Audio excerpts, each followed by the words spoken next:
Nah, kemudian adalah keputusan tentang minyak ini, mencabut subsidi, itu adalah keputusan yang tidak berkeringat. Joko Widodo tidak mau berkeringat. Kita lihat misalnya illegal fishing tadi yang dikatakan Bang Effendi. Saya kira kenapa itu tidak diolah sehingga bisa dialokasikan untuk rakyat. Jadi tidak serta-merta apa yang subsidi itu langsung diambil lalu dengan alasan dibakar semua. Karena apa? Karena sesungguhnya di pengelolaan bensin minyak BBM juga ada masalah. Artinya masih ada suatu mafia di sana yang harus diselesaikan. Jangan serta-merta mengambil subsidi. Berkeringat dulu lah, bekerja dulu lah. Demikian. Oke. Coba kita konfirmasi, ada wakil rakyat di sini, ada anggota DPR. Pertanyaan satu boleh ya? Boleh. Ke Pak Effendi Simbolon. Dia dulu pernah bilang kalau Petral bisa dibubarkan, dia berkenan botak. Mbak Effendi, coba. Silakan. Yang botak dulu nih katanya nih. Ayo.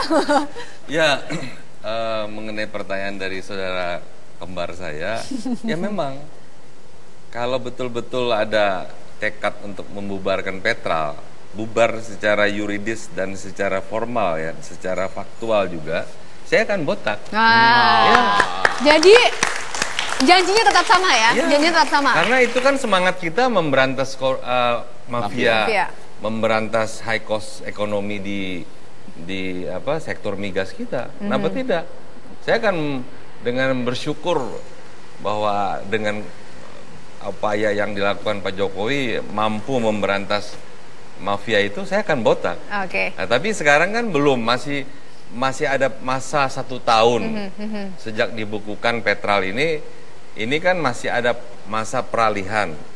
Dan jangan lupa apa yang disampaikan oleh Sudirman Said itu juga menunjukkan, mengindikasikan bahwa sebenarnya ini hanya mengalihkan ya ke pengelolaannya dari kartel A ke kartel B aja.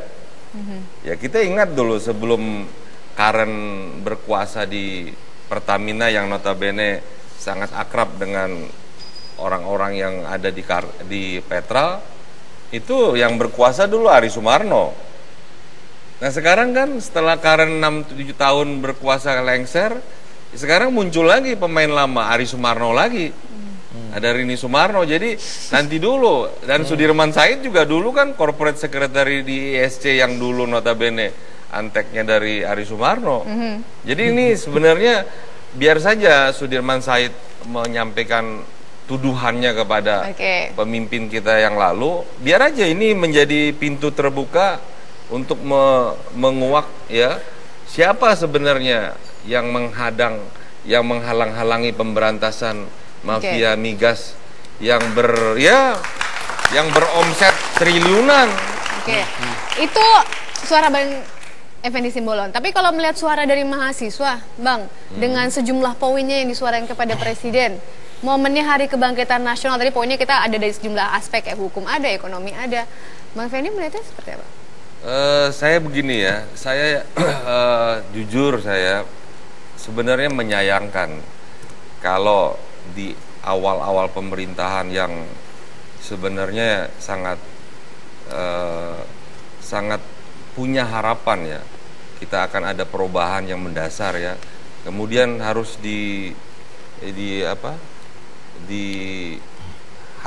kepada sebuah demonstrasi yang dilakukan oleh adik-adik kita yang masih punya jiwa moralis yang tinggi gitu. Dan ini menurut saya jangan dianggap remeh. Ya, karena kalau bayangkan seluruh elemen masyarakat yang terwakili oleh komunitas yang berada di kampus sudah menyuarakan, ini akan menimbulkan efek yang sangat serius. Kita jangan lupa, ini kali yang keberapa ya, tahun 65 kita juga, kami KAPI itu juga jangan salah.